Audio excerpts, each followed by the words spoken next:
जरा सामने तो आओ चलिए। दोस्तों, धार्मिक फिल्मों की रानी और बॉलीवुड की मां कही जाने वाली अभिनेत्री निरूपा रॉय को 50 के दशक में देवी माना जाता था। उन्होंने 70 और 80 के दशक में इतनी फिल्मों में मां का किरदार निभाया था कि उन्हें असल जिंदगी में मां कहा जाने लगा। हिंदी फिल्मों में जब भी मां के किरदार का जिक्र किया जाता है तब निरूपा रॉय का चेहरा सामने आता है। उनके द्वारा निभाए गए मां के किरदार लोगों के दिलों में इस कदर बस गए कि बॉलीवुड की मां कहा जाने लगा। हालांकि एक ऐसा भी समय आया जब उन्हें असल जिंदगी में मां न बन पाने की सजा मिली, जहां उन्होंने अपने बुढ़ापे में जेल जाना पड़ा। तो चलिए जानते हैं उनके बुढ़ापे के इस हालातों के बारे में। बॉलीवुड में अपनी बेमिसाल एक्टिंग से कई कीर्तिमान स्थापित कर चुकी अभिनेत्री निरूपा रॉय का जन्म 4 जनवरी 1931 को गुजरात के वलसाड में हुआ। निरूपा रॉय का बचपन में नाम था कोकिला किशोर। निरूपा रॉय ने बॉलीवुड में मां के किरदार को बेहद खास बनाया था। अपने 5 दशक के लंबे करियर में उन्होंने 275 से ज्यादा फिल्मों में काम किया। उन्होंने हर प्रकार की फिल्मों में काम किया, फिर वह चाहे सामाजिक हो, ऐतिहासिक हो या पौराणिक। निरूपा रॉय ने अपने करियर में 40 पौराणिक फिल्मों में काम किया, जो कि अपने आप में एक रिकॉर्ड है। अपने करियर की शुरुआत में कई फिल्मों में निरूपा रॉय ने देवी के रोल किए और इसलिए लोग उन्हें सच में देवी समझकर घर तक आशीर्वाद लेने लगते थे। निरूपा के पिता किशोर चंद्र बलसारा रेलवे में। निरूपा जब स्कूल में थी तभी उनके पिता ने उनकी शादी कमल रॉय से कर दी थी। उस वक्त निरूपा महज 14 साल की थी।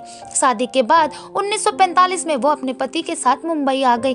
निरूपा के पति कमल रॉय फैशन इंस्पेक्टर की नौकरी कर रहे थे। वो एक्टर बनने की ख्वाहिश रखते थे और इसलिए ऑडिशन देते रहते थे। शादी के बाद कमल निरूपा को लेकर एक गुजराती फिल्म के लिए ऑडिशन देने गए। इत्तेफाक से कमल को इस फिल्म रिजेक्ट कर दिया गया और निरूपा को फिल्म में लीड एक्ट्रेस के तौर पर कास्ट कर लिया गया। कुछ गुजराती फिल्में करने के बाद निरूपा को पहला हिंदी सिनेमा में ब्रेक मिला। 1950 में आई फिल्म हर हर महादेव में निरूपा की किस्मत चमक गई।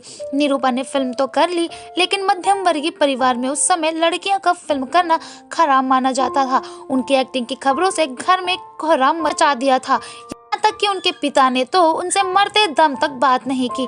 निरूपा ने अपनी फिल्मी सफर जारी रखा। साल 1951 में आई फिल्म हर हर महादेव में उनके पार्वती के किरदार को लोगों ने काफी पसंद किया। उनके किरदार को इस कदर पसंद किया गया कि उस दौर की बहुत से फिल्मों में निरूपा मां के ही रोल में नजर आई। दीवार के बाद निरूपा खून पसीना, मुकद्दर का सिकंदर, अमर अकबर एंथनी, सुहाग, इंकलाब, गिरफ्तार, मर्द और गंगा जमुना सरस्वती में भी वो अमिताभ के मां के रोल में ही दिखाई दी। जवानी में जितना फेम निरूपा रॉय को नहीं मिल पाया, उससे कहीं ज्यादा उन्हें बाद में मिला, यानी मां के रोल निभाकर। ताकि बुढ़ापे के आखिरी समय में इन्हें काफी दिक्कतों का सामना करना पड़ा। साल 2001 में दहेज मांगने के जुर्म में निरूपा रॉय गिरफ्तार होते होते बची थी। दरअसल उनकी बहू ऊना रॉय ने उन पर दहेज उत्पीड़न का केस कर दिया था।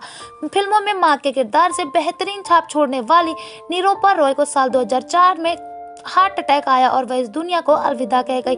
निरूपा रॉय को साल 2004 में लाइफ टाइम अचीवमेंट अवार्ड मिला। तो दोस्तों, आज के लिए बस इतना ही। मिलते हैं अगली वीडियो में, तब तक आप अपना ध्यान रखिए। Bye bye.